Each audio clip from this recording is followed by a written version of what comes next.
In the automated ball strike system arrived for all of AAA baseball, putting robo-umps closer to the big leagues than they've ever been. Now, for half of the games, all balls and strikes were called by computers. For the other half, the system allows for batters, pitchers, or catchers to challenge whether an umpire's call was truly a ball or strike. And while it can rectify an incorrect call, it also led to a boom in offense. Good to have you back once again. Wanted to have this conversation because people think it's going to get to the big leagues at some point, the robo-umps.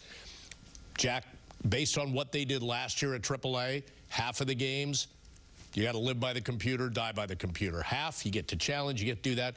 But it did tighten up the strike zone to what would be considered a traditional strike zone, and then you had the chance to challenge, but I'm not sure they were always going to be successful doing that. Yeah, more restrictive strike zone is going to lead to what? It's going to be tougher for pitchers to throw strikes. Batters are going to notice that, and batters might not swing as often. And that's why last year at AAA, the walk rate was 12%, which is the highest walk rate in over 60 years. So the batters were acclimating to it by saying, well, if you don't come right in here where the strike zone is being automated, I'm not going to swing. So I think it's something that everyone is going to have to get adjusted to, because as you said at the top, Bob, I think this will be in Major League Baseball eventually. Rob Manfred, the commissioner, has indicated not this season, but they've been testing this since 2019, so it is on its way. Yeah, I think we should give our Connor Foley some credit, because he really schooled us on this. He was covering Scranton last year, AAA, so he was there watching it every night.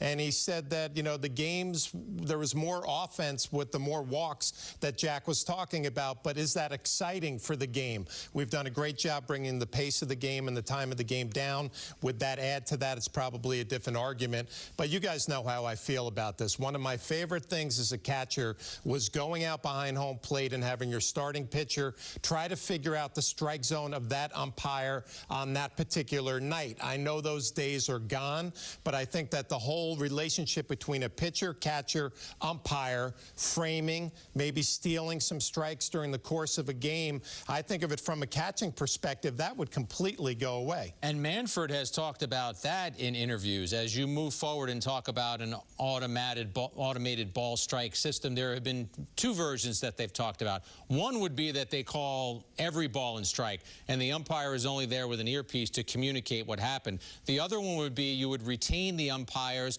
but teams would be allowed to challenge calls. You'd have 3 challenges a game, and if you got your challenge right, you hang on to that challenge.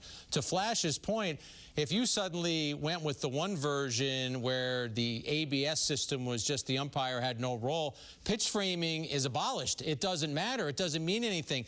And with all the time and sweat equity and financial equity that teams have put in and that players have put in to develop pitch framers and guys, how am I doing with that, Flash? Guys who can steal strikes, I don't envision that Major League Baseball is suddenly going to chop that off and say, oh, see you later. That skill doesn't matter anymore. It does matter. It does matter. It doesn't matter in that case. And then does that devalue catchers and their market and how much they can make, and also pitchers who, as you said, have learned to live on the edges? Maybe I'm a guy that throws 92, but you know what? I get a lot of strikeouts because I'm living on the edges. If that's not the case and I have to throw it right down the pipe, I'm getting lit up, and I'm not getting that big contract that I was looking for. You know what, Bob? When I talk to a lot of my ex-teammates, and I'm going to sound like an old retired player here, and that's fine, but the art of pitching is gone now, right? It's all become velocity. How hard can you throw the baseball? And I think that this robo-ump would encourage that, right? Because you're not trying to pitch off the plate. You're not trying to get hitters to swing at what looks like a strike and ends up a ball. The hitters obviously adapted to this really quickly in the minor leagues with that walk rate going up. So I think the art of pitching, as well as the art of receiving and pitch framing, they're all going to go away and take at least a step back. I'm glad you called it the art of pitching and pitch receiving, because there is a nuance to it, Jack. And then suddenly, if it's straight up robo-ump, suddenly it becomes sterilized. That art is lost. There's also a nuance to being someone like Garrett Cole, who on the mound will throw his four-seam fastball and then go up the ladder and see how much room he can get, either tempting a batter to swing at that pitch, which he does often and gets swing and miss there, or throwing it just high enough at the top of the zone to get a strike. Well, with what we're seeing with what happened in the minor leagues, that high fastball is also a weapon that is being minimized because the system is just not recognizing that as a strike. So I do find this all fascinating. I'm a big proponent in getting every call right. You do not want to have one call go against you if you're a team. But I'm also a big proponent in the art of the pitcher-catcher dynamic that we're talking about. So I hope that if this does become something that makes it to the major leagues, it's the version where the umpire still has a role, but yet teams have the ability to challenge his calls. Well, now think about this. And replay so far has been refined in the major league level to the point where it's tighter, it's faster, they get the result faster. But how about when we see players and they run through first base and they think they're safe, or they stole second, they think they're safe. They're immediately challenge, and then the guys on the bench take a look. They're like, yeah. That's the kind of the ego or the hubris of a guy, right, that says, I'm right, they're wrong, I could not have been caught stealing. And Jack, that could happen with hitters too. Oh, I know the strike zone better than what just got called. You only have 3 challenges, right? And Flash is nodding his head, and he would be the guy behind the plate who could potentially challenge because it's pitcher, hitter, catcher. That was one of the parts of it in the minor leagues that I found interesting. You can't look to the dugout, and if you do, the umpire is going to negate it. It has to be your in-the-moment take. But you're right, Bob. In the moment, if you think a call went against you, of course you're going to try and challenge. But Flash, you can't do that when you've only got 3 of them. You can't do it when you only have 3, but I also think about Aaron Boone, who loves to stick up for his players. Aaron Judge, especially when he feels like umpires are calling that low strike. There goes the argument from your manager to the home plate umpire trying to protect a hitter like Aaron Judge because he can just say, well, it registered on the computer. And I was also concerned about the pace of all of this happening. And Connor Foley told us in the minor leagues, excuse me, it happened pretty instantaneous.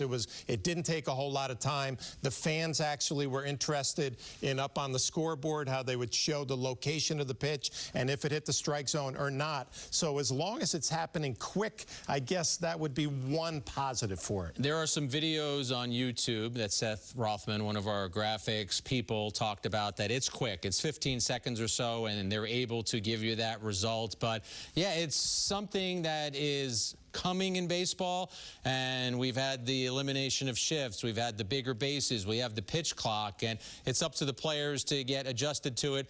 But I don't know how you guys feel. I think the next time we do a segment of this ilk, Connor Foley needs to be on the set. He will be on set, that right. You know what? We'll buy you a free pizza if you come on the show.